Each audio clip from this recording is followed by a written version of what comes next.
अस्सलाम वालेकुम नाजरीन, आप देख रहे हैं स्टेट क्राफ्ट और मैं हूं सैयद मुजम्मिल शाह। पाकिस्तान तहरीक इंसाफ का जो एहतजाज है उसके काफ़िले अब डी चौक तक पहुंच चुके हैं। रिपोर्ट ये किया जा रहा है कि वहां पर शेलिंग की जा रही है हुकूमत की तरफ से, लेकिन इससे पहले डी चौक का कंट्रोल फ़ौज ने संभाला। आर्टिकल 245 के तहत असिस्टेंस में हुकूमत ने फ़ौज को बुलाया। उसकी वजह यह थी कि कल जो अफसोसनाक वाक़यात पेश आए, क्योंकि इससे पहले भी 2 पुलिस एहलकारों की जान जा चुकी है और कल एक गाड़ी की तरफ से कुचले जाने की अब फुटेज भी मंजर आम पर आई है, जिसमें 4 रेंजर्स एहलकार शहीद हुए, जिसकी मजम्मत भी की गई वज़ीर आज़म की तरफ से और जो पार्टी लीडरान है उनकी तरफ से। तो ये जो ह्यूमन कॉस्ट है तहरीक इंसाफ के एहतजाज के दौरान जो हमेशा फेस करनी पड़ती है, ये बदकिस्मती से बढ़ती जा रही है और लॉ एंड ऑर्डर सिचुएशन को मेंटेन करना चैलेंज बन गया है। हुकूमत पर तनकीद भी की जा रही है कि दावे जो किए जा रहे थे कि हमें कर्फ्यू लगाना पड़ा, लगा देंगे लेकिन डी चौक तक नहीं पहुंचने देंगे, वैसा हो नहीं सका। मोहसिन नकवी साहब वज़ीर दाखिला साहब ने आज गुफ्तगू की और उन्होंने खुफिया हाथ की तरफ इशारा कर दिया। उन्होंने ये कहा कि तहरीक इंसाफ की जो सारी करंट लीडरशिप है वो नहीं चाहती कि खून खराबा हो, वो नहीं चाहती कि जानों का नुकसान हो, लेकिन एक खुफिया हाथ है जो पार्टी को चला रहा है। और उन्होंने कहा कि मुझे नहीं मालूम कि वो कब पार्टी को ओवरटेक करता है। तो ये इशारा भी जो उनका था वो इस तरफ था कि जो करंट लीडरशिप है उसके पास ताकत नहीं है and someone else is calling the shots. इसके बाद जो हुकूमती रिस्पांस के हवाले से चीज़ है उस पर अब ये है कि तहरीक इंसाफ के जो कारकुनान हैं वो वहाँ पर जो आए हैं, उस हवाले से भी गवर्नमेंट ये क्लेम करती है कि उसमें 99% जो लोग हैं वो खैबर पख्तूनख्वा से ही आए हैं।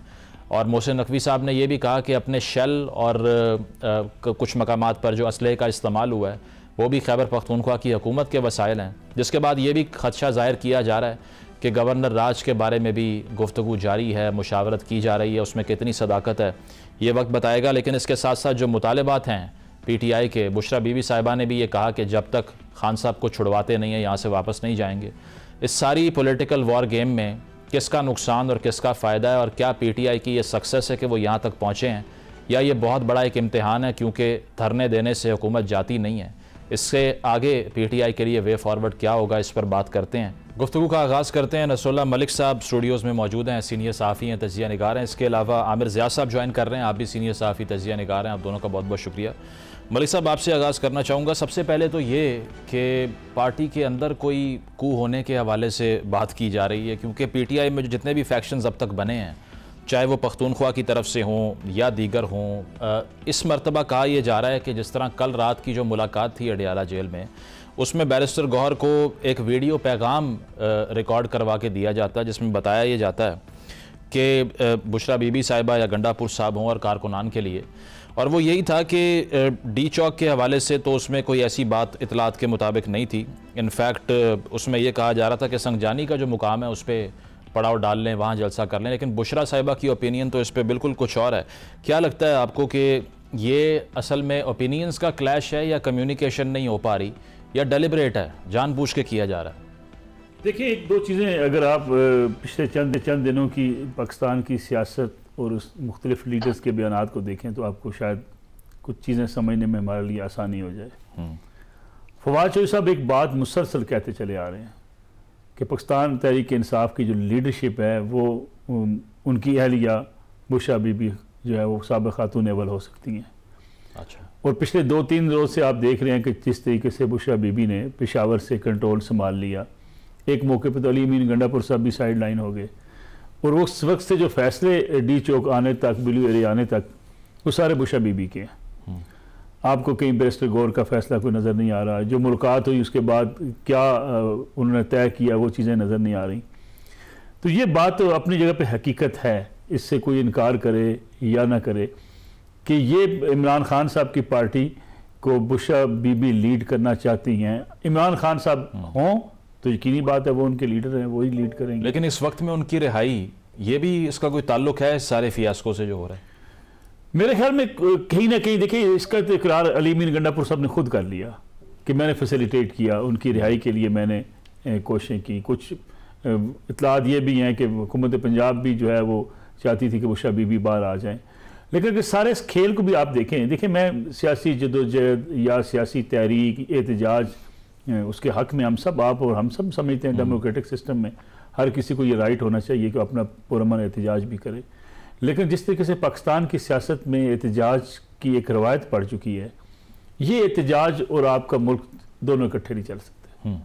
यानी ऐसे मुमकिन नहीं हो सकता कि आप कहें जी हम बैठ जाएंगे, हम उठेंगे नहीं, हम इस्लामाबाद पे कब्जा कर लेंगे, हम इस मुल्क के अंदर जो है वो अपनी मर्जी से फैसले करवा लेंगे और आज खान को अभी रिहा करो, हमारे दरमियान में लेकर आओ, फिर हम बातचत करेंगे। तो फिर तो ये सिलसिला चल निकलेगा। फिर आप किस किस को रोकेंगे? बिल्कुल। फिर हर कोई कहेगा कि मेरे पास 20-25 हज़ार 30 हज़ार लोग हैं। कल आप मौलाना फजल रहमान साहब को, अल्लाह ना करे वो गिरफ्तार हों, लेकिन कल किसी केस में अगर वो पकड़े जाते हैं तो क्या मौलाना फजल रहमान साहब जत्था नहीं ला सकते? बिल्कुल। क्या आसफ अली जरदारी साहब जब गिरफ्तार थे सिंध में, उनके पास को मुश्किल था कि वो सिंध के लोगों को या फरियाद तारपुर साहबा के लिए वहाँ पे 50,000 बंदे लाख लेके कराची में आ जाते और कहते रहे अभी शाम से पहले रिहा करें? लेकिन उनको क्या रास्ता ऐसे ही मिलता है जैसे यहाँ पर मिल गया? मेरे ख्याल में देखें कुछ चीज़ें ऐसी हैं जो शायद आने वाले दिनों में जिससे पर्दे चाक होंगे। पाकिस्तान की सियासत और पाकिस्तान की आपकी मुक्तदरा, इसको समझना इतना आसान काम नहीं है। वो जैसे कहते हैं ना कि बाज़ औक़ात option number 1, option 2, option 3, 10 option आपने पाइपलाइन में रखी होती हैं, किसका कहाँ इस्तेमाल करना है, किसका कहाँ इस्तेमाल करना है। पीटीआई को एक बात समझनी चाहिए जो मुझे खौफ लग रहा है, मुझे डर लग रहा है। पीटीआई को ये बात समझनी चाहिए कि उसे एक सियासी जमात रहना चाहिए।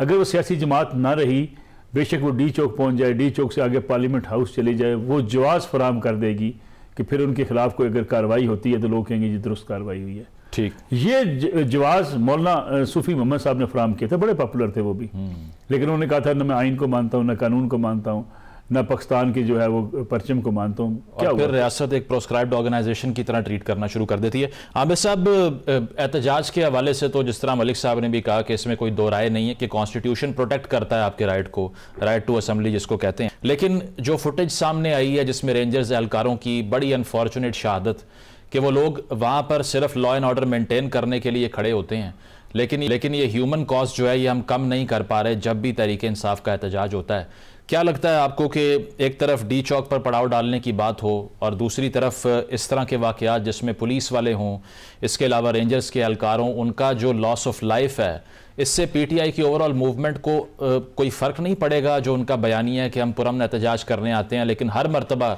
ऐसी ही जो कॉस्ट है वो लोगों की ज़िंदगियों के फॉर्म में देनी पड़ती है।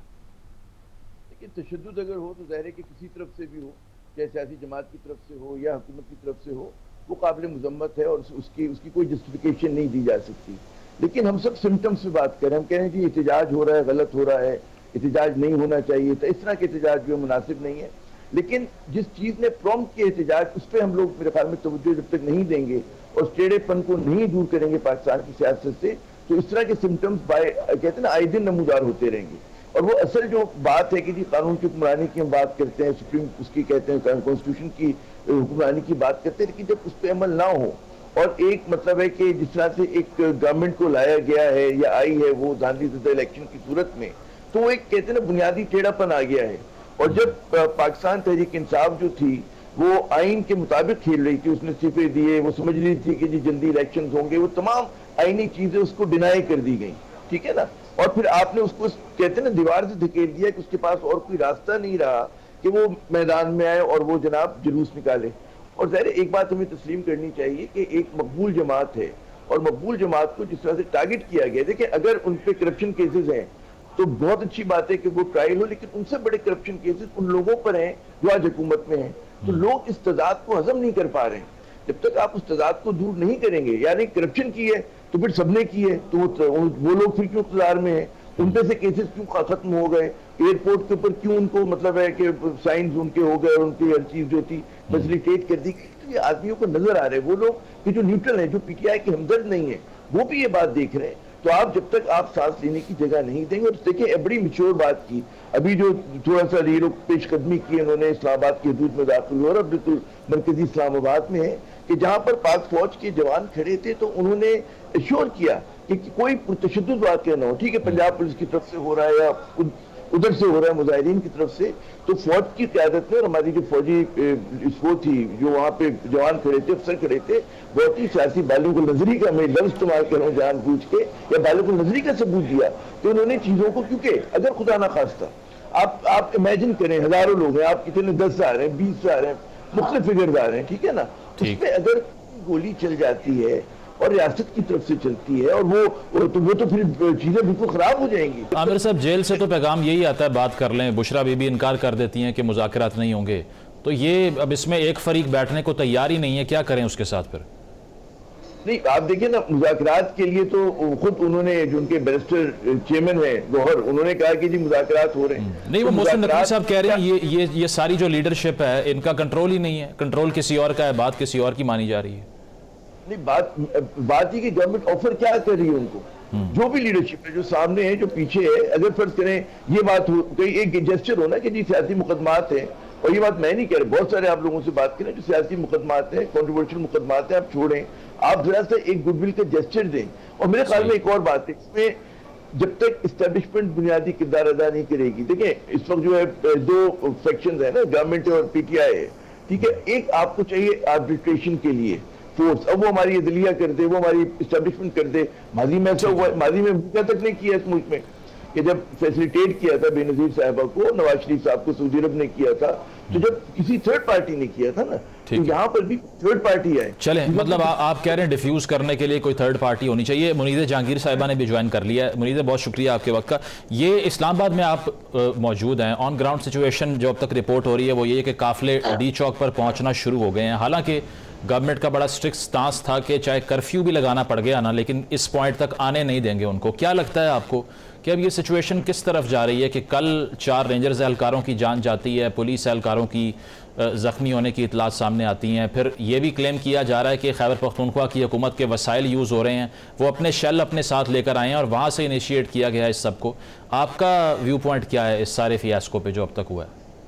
पहले तो मैं आपको इन्फॉर्म कर दूं कि जो काफिले हैं वो डी चौक पहुंच चुके हैं, हम उधर से ही होके आ रहे हैं, और वहां पे इस वक्त जबरदस्त टीयर गैस शेलिंग हो रही है और फायरिंग की भी आवाज जो है वो आ रही है। जो फायरिंग की आवाज है वो पार्लियामेंट की बिल्डिंग के करीब से आ रही है। हम अभी मुजाहिरीन से बातचीत करके आ रहे हैं और मजीद अपना जो वहां पे जर्नलिस्टिक काम है वो करके आ रहे हैं, और वहां पे जो मुजाहिरीन है बड़े चार्ज हैं। कुछ लोग लकी मरबत से आए हुए हैं, कुछ लोग जो हैं वो खैबर पख्तूनख्वा के मुख्तलिफ जिला से आए हुए हैं, और उनका ये कहना है कि जब तक इमरान खान साहब को छोड़ा नहीं जाएगा तब तक हम यहाँ पे बैठे रहेंगे, और ऐसा लगता है कि वो यहीं पे ही बैठे रहेंगे। मैंने ये भी देखा कि इस्लामाबाद के कुछ शहरी जो हैं, खासतौर पे जो खवातीन हैं, वो भी उठ के आई हैं और उन्होंने भी मुजाहिरीन को ज्वाइन किया है। देखिए, it is a complete failure. आप ये कहते हैं ना कि आप जोर से लोगों को आप रोक सकते हैं, तो ये वैसे ही किसी भी जमहूरी माशरे के अंदर इसको अच्छा नहीं समझा जाता कि आप जोर से लोगों को रोकें।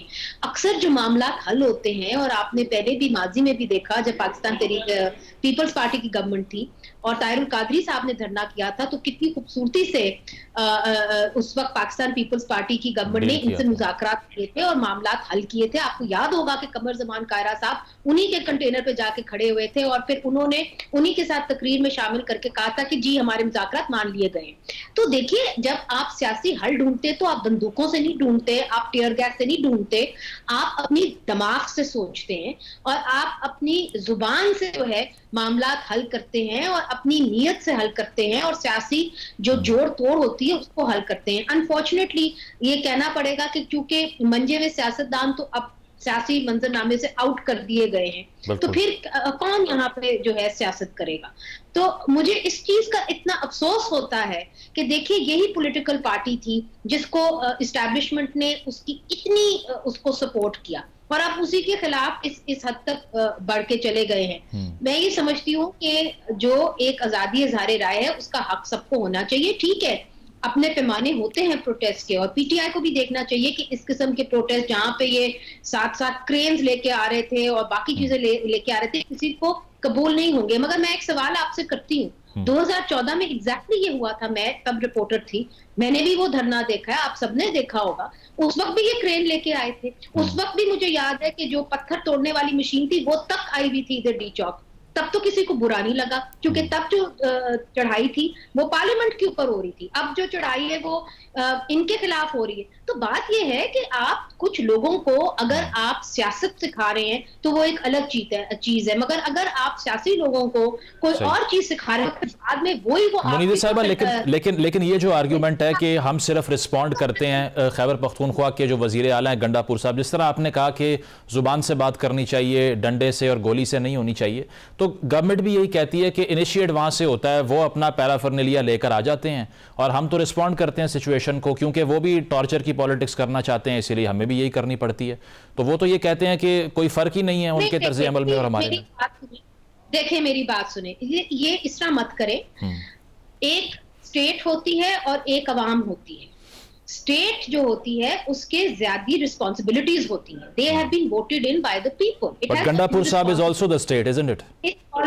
ऑब्लिगेशंस नहीं, देखिए गंडापुर साहब जो है वो उनकी एक अलग बात है, हम उसकी बात नहीं कर रहे हैं। और अगर उन्होंने वाकई में ऐसा किया है तो फिर आप गंडापुर साहब को जाके अरेस्ट करें। क्या किया आपने? गंडापुर तो कहते थे कि जी मैं तो चला गया, मैं ट्रेल 5 के ऊपर गया, वहां से सायर करते करते पूरे खैबर पख्तूनख्वा का वापस पेशावर आ गया। बिल्कुल। कम ऑन, हम कोई वो सारे पाकिस्तान के लोग बैठे हुए, उनको तो आपने फिर अरेस्ट नहीं किया और बाकी बेचारे गरीब के बच्चों को आपने अरेस्ट करके मिलिट्री कोर्ट्स में भर दिया। आई एम सॉरी, ये कोई तरीका नहीं है। और आपको अपनी भी अपना जो एटीट्यूड है और अपना जिस तरह तरीका है गवर्नेंस का वो ठीक करना होगा। आप तो बिल्कुल इस तरह बन गए हैं कि एक स्टेट है जिसको अपनी सिक्योरिटी की फिक्र है और स्टेट को खदशा है लोगों से। प्रोग्राम में एक ब्रेक शामिल करते हैं, ब्रेक के बाद वापस आएंगे। Stay with us.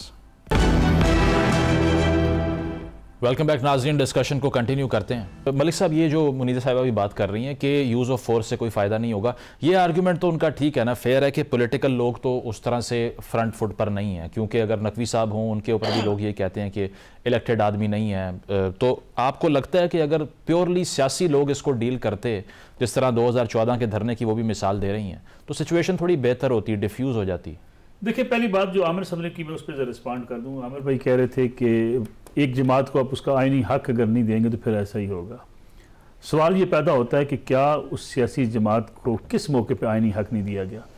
अदम एतमाद के ज़रिए उनके खिलाफ उनकी हुकूमत ख़त्म हुई, लोगों ने वोट डाला, पार्लियामेंट के ज़रिए एक बाकायदा जो आपका एक प्रोसीजर है उसके तहत उनकी हुकूमत रुखसत हुई, जिसको इमरान खान साहब ने मानने से इनकार कर दिया। लेकिन 8 फरवरी को वो 2 तिहाई क्लेम कर रहे हैं। मैं गुजारिश करना चाहता हूँ, उन्होंने इसको मानने से इनकार कर दिया। मैं नहीं मानता, सही, और मैं इस फैसले को नहीं मानता और मैं सड़कों पर आकर इसको फैसला करूंगा। ये फैसला आपको वापस देना पड़ेगा और ये मेरे खिलाफ साजिश की गई है।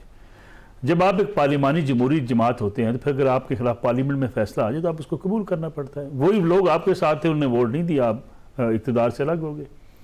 दूसरी बात यह जिसका जिक्र बार बार किया जाता है 2024 के इलेक्शन, जिस पर बहुत एतराज़ात हैं, PTI के एतराज़ात हैं, दुरुस्त एतराज़ात भी हैं कि जी बहुत सी जगहों पे उनके साथ उनकी नशिस्तें छीन ली गई हैं। मैं और आप शायद ये फैसला नहीं कर पा सकेंगे कि कितनी छीनी गई हैं। वो कहते हैं हमारी 180 हैं, दूसरे कहते हैं नहीं जी इतनी नहीं है। लेकिन ये बात बहरहाल ज़रूर कहीं ना कहीं मौजूद है कि अगर आप ये कहें कि 2024 के इंतखाबात शफाफ थे तो मैं तो आप दोनों इसको हम सारे मानने को तैयार नहीं हैं। सही। लेकिन क्या ये अल्फाज जो आज इमरान खान साहब कहते हैं या PTI कहती है कि 2018 के लिए भी कह सकती है?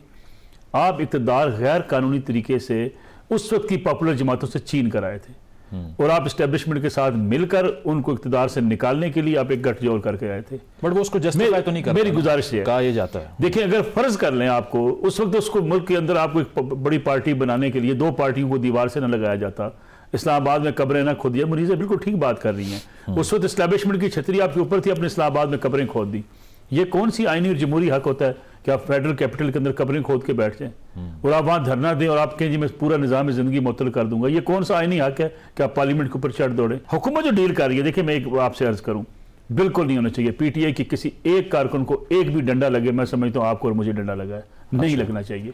ये बेचारे नौजवान कारकुन जो है ना अपनी जानें भी कुर्बान कर बैठते हैं, मारें भी खाते हैं, जख्मी भी होते हैं। लीडरशिप को कोई फर्क नहीं पड़ता किसी भी सियासी जमात में। क्या फ़र्क पड़ता है मुझे बताइए? 4 दिन बाद किसी ने भूल जाने के कौन था जो उस दिन जिस दिन कब्रें खोदी गई थी, जो लोग उस रोज़ बेचारे शहीद हो गए थे कारकुनान, किसी ने मुड़ के पूछा भी है तैयार कादिर साहब ने या इमरान खान साहब ने कि वो कौन लोग थे? बिल्कुल। सवाल यह है मेरा तो सिर्फ इतना सा है कि अगर आप एहतजाज करना चाहें, एक पॉलिटिकल जमात से ये कह दिया जाए कि भाई आप इस रोड से आगे नहीं जाएंगे, क्या लंदन में ये लोग रोड उस जगह को क्रॉस करते हैं? क्या अमेरिका में क्रॉस करते हैं? क्या स्पेन में क्रॉस करते हैं? जब आपके साथ एक चीज़ तय होती है भाई आप इससे आगे ना आइए, यहाँ अपना एहतजाज कर लीजिएगा, ये कहते नहीं हम इस्लामाबाद जाएंगे, हम D चौक फतह करेंगे, हम इस्लामाबाद पे कब्जा करेंगे।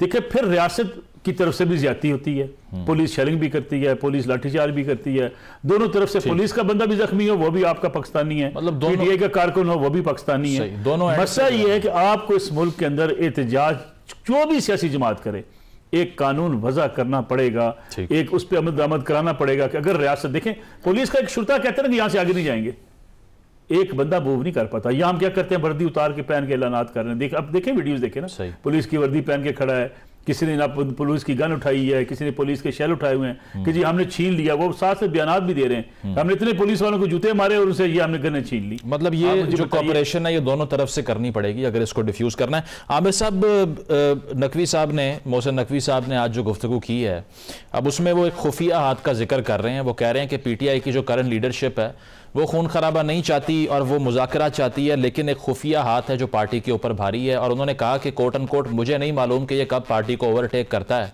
लेकिन पीटीआई के साथ हाथ हो जाएगा क्योंकि ताकत जो है वो इस लीडरशिप के पास है ही नहीं। ये कौन सा खुफिया हाथ है?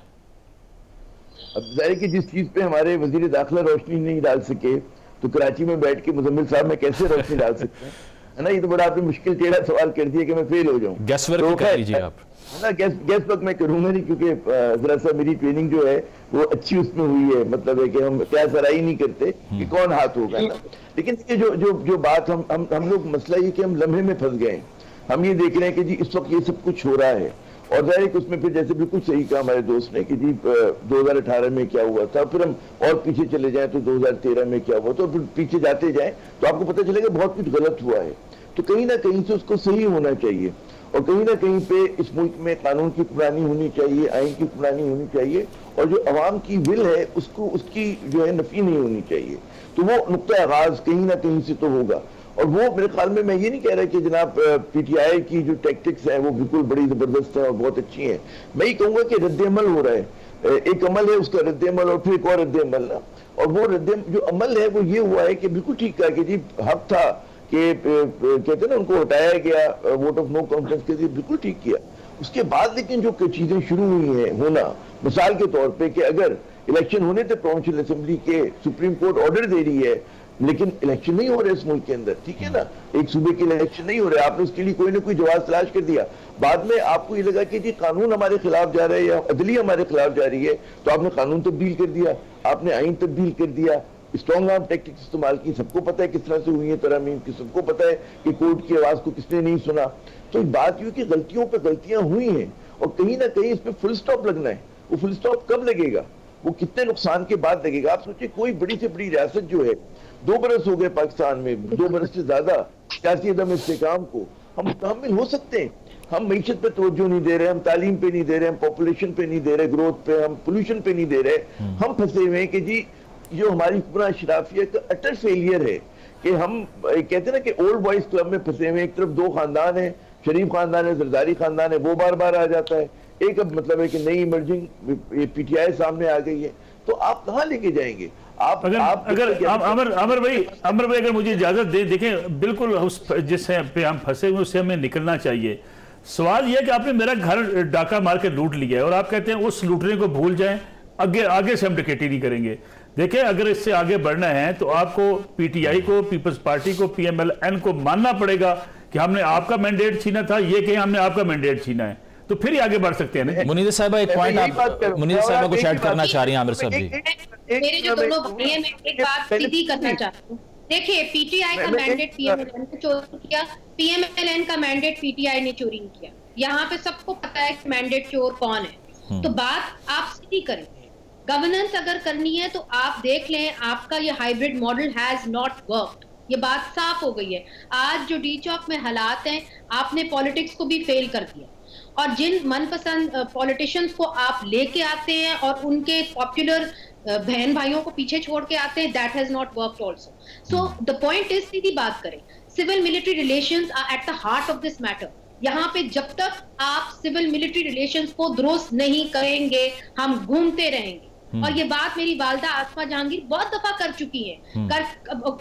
कहती वो जो है वो बात पा गई कि खुदा के वास्ते आप सिविल मिलिट्री रिलेशंस अपना ठीक करें, और जो फौज है उसको मुदाखलत की इजाजत नहीं होनी चाहिए सियासत के अंदर। मुनीर साहिबा, लेकिन ठीक है, लेकिन इस मर्तबा डिफरेंस ये है, कि ये जो अफेक्टेड पार्टी है वो कह रही है हमने बात ही उन्हीं से करनी है, क्योंकि फरीक ही सिर्फ वो है, सियासी लोग तो वैसे ही आउट हैं।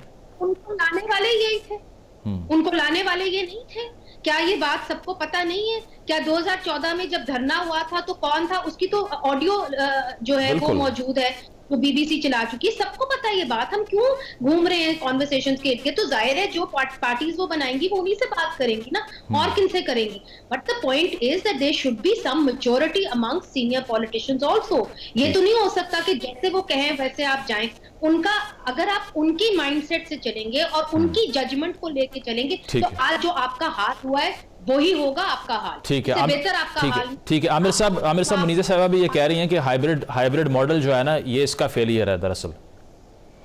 मैं मतलब एक नुक्ता नजर है उनको, और जाहिर है कि बिल्कुल उनको हक है। मैं समझता हूँ पाकिस्तान जैसे मुल्क में हमारी एस्टेब्लिशमेंट के किरदार है अब, लेकिन लोगों की जो तवक्को है एस्टेब्लिशमेंट से वो ये कि वो विल ऑफ द पीपल के साथ खड़ी हों, और वो जो अपने पार्टनर सिविलियन चुने वो कम से कम ईमानदार हों, वो इतने मुतनाज़ा ना हो कि जिस तरह के लोगों को मुसल्लत किया गया।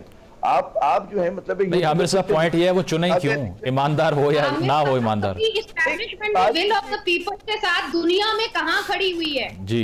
फौजी कभी विल ऑफ द पीपल के साथ खड़े हुए हैं? बर्मा ये तो प्रिंसिपल की वायलेशन हो जाएगी ना आमिर साहब। मैं ये कह रहा हूँ कि कॉन्स्टिट्यूशन की तो वायलेशन हो चुकी है।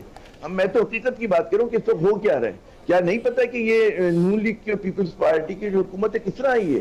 क्या ये बेनिफिशरी नहीं है एस्टेब्लिशमेंट के? बिल्कुल बेनिफिशरी, माजी में के बेनिफिशरी नहीं थे, बिल्कुल थे। तो जनाब तमाम पॉलिटिकल पार्टीज, हर पॉलिटिकल फोर्स जो इस मुल्क में बेनिफिशरी रही एस्टेब्लिशमेंट की।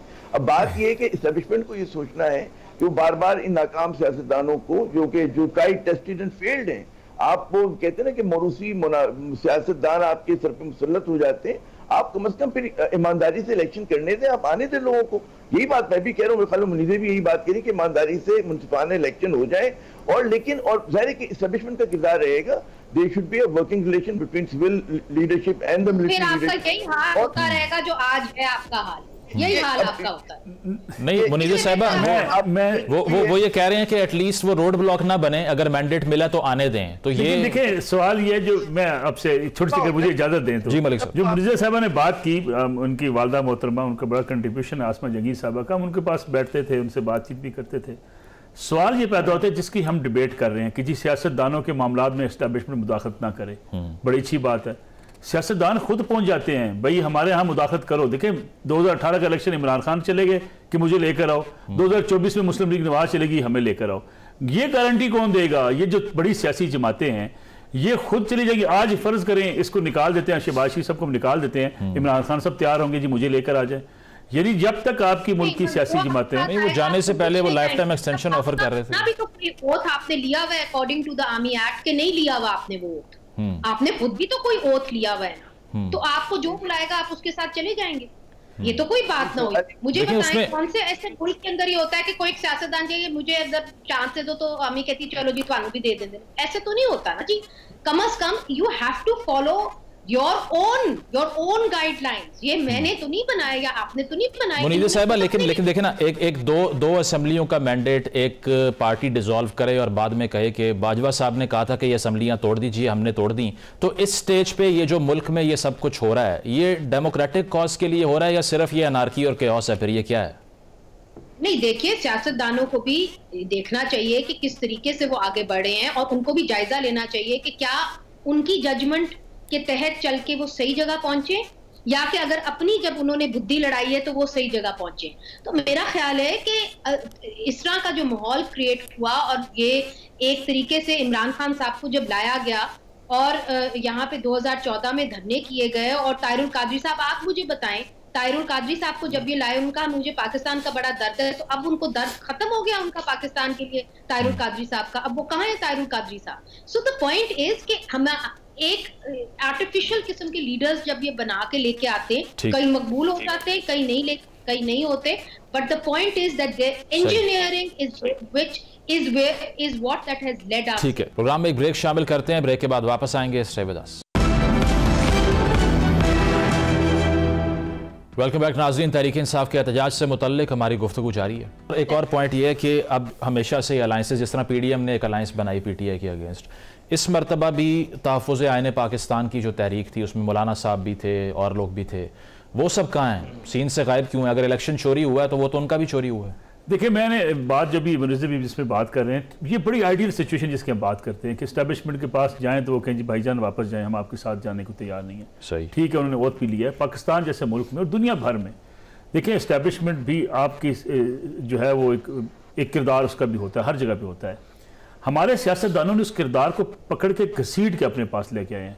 अब इतनी अच्छी एस्टेब्लिशमेंट हो जाए कि जी वो कहे जी मेरे पास आए जाएं जी, हम आपसे कोई सलाम दुआ करने को तैयार नहीं है, ये तो फिर ख्वाबों वाली दुनिया में रहने वाली बातें हैं। सियासतदान इंडिया में तो ऐसा कोई रोल नहीं है। मैं आपसे गुजारिश करूं, देखिए ये तो सियासतदान जो डेमोक्रेटिक सिस्टम पे बिलीव करते हैं, एस्टेब्लिशमेंट तो डेमोक्रेटिक सिस्टम पे कांगो में है, म्यांमार में है और इजिप्ट में है, तो आप उनके जैसा बनना चाह रहे हैं? मैं आपसे अर्ज कर रहा हूं, वही देखिए आपने इजिप्ट का भी जिक्र किया, मैं आपसे अर्ज कर रहा हूं कि देखिए प्रॉब्लम ये है कि इजिप्ट में क्या हुआ, यानी जो वो अमेरिका जो जहां से कांग्रेस अरकान 65 हमारे पास खतूत लिखे जा रहे हैं, उन्हें इजिप्ट का टॉपल नजर नहीं आता, वहां डेमोक्रेटिक सिस्टम खत्म हो वो नजर नहीं आता।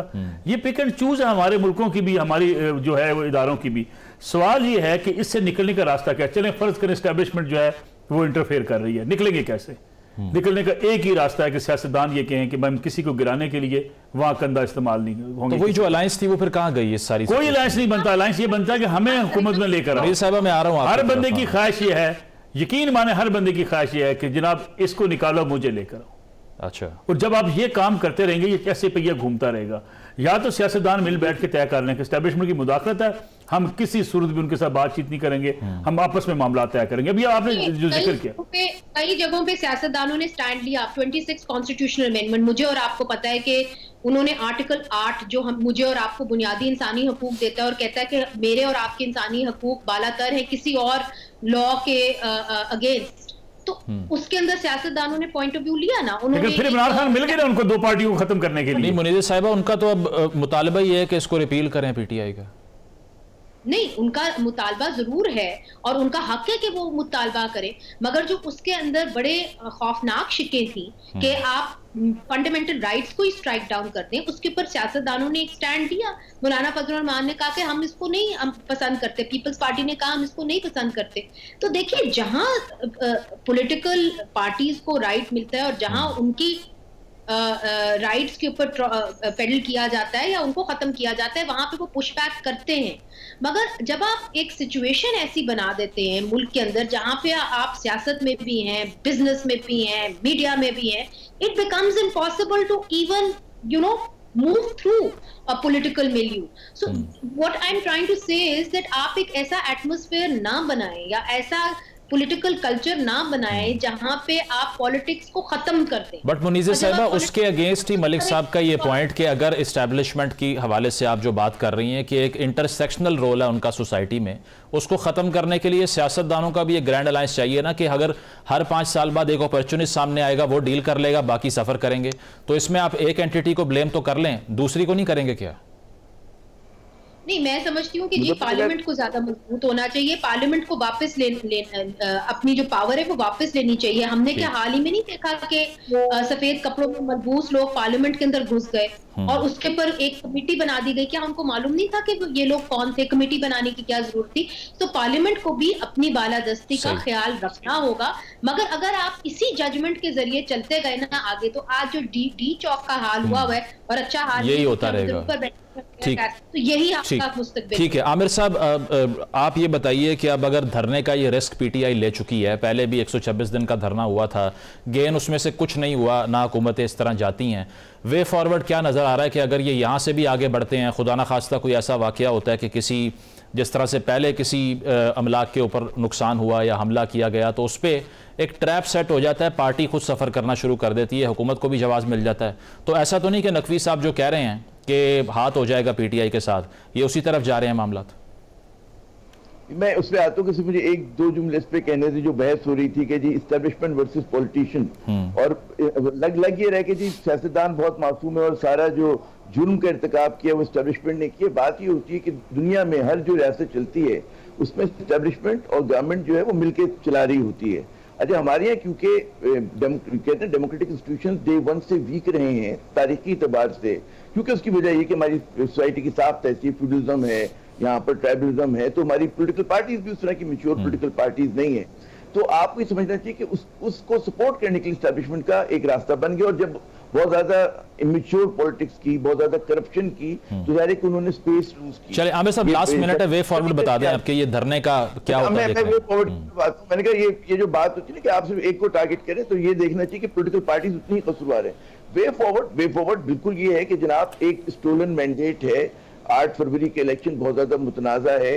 मैंने पहले भी ये किया था कि इसके वे फॉरवर्ड ये कि एस्टेब्लिशमेंट ही को किरदार अदा करना पड़ेगा। जिन्होंने डोर उलझाई है वही सुलझा सकते हैं। अगर आप ये समझते हैं कि नून लीग और पीटीआई मिलकर बैठकर बातचीत करेंगे और कोई रास्ता निकालेंगे, ऐसा नहीं होगा।